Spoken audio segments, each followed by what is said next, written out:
our series of lectures for the upcoming year. This one is going to be very generic, but it's going to help you throughout the years teach your kids how to give a good negative block. So what is a negative block? If you've ever noticed that two negative speakers speak back to back, we in debate have termed that as the negative block. It is a set piece of evidence or time where the negative speaks for a long period of time, broken up between two speeches. So how to give an effective negative block? Well, there are three things you need to do, and I'll tell you what those three things are, and then kind of go over them in quick detail. The first, your debaters must split up the block, meaning the 2 and C needs to either take the disad, remember terrorism disad, or the case arguments, but not both.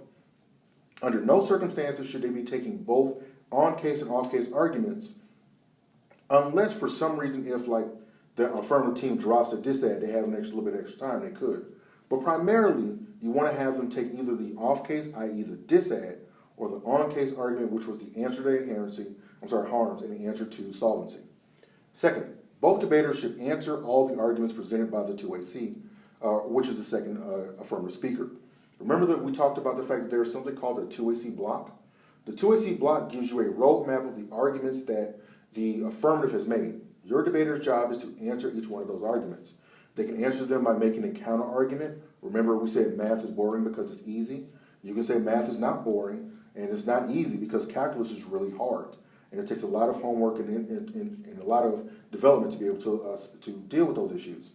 You can also make the argument that math goes just beyond being just numbers, but it's also people who are mathematicians, who write code, who write information on how to actually, the way the world operates on an economic level.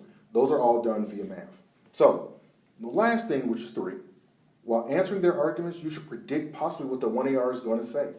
The 1AR is going to make a set group of arguments. The debater's job is to figure out what those arguments might be. The best way to do that is to assume that you're a 1AR for once. The 2AC and the 1AR should both go, if I was the 1AR, what would I say?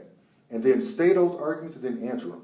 So if we went back to our math topic, I would say, if I was this 1AR, I would say that, well, math is hard. Math is easy because right now all we're learning about is numbers. And if you look in the world today, math wouldn't be able to solve social problems. Well, I would say that if I could explain in a way in which math has justified various social problems that occur in the world, that I could actually help explain some of the situations that are occurring. And that combined with learning about other subjects makes that much more enriching. But if we didn't have math, we wouldn't understand the way in which the world works today. So that's how you give an effective 2A negative block. You split it up, you answer all the arguments, and you predict what they're going to say. Thank you very much for listening. You have a good day.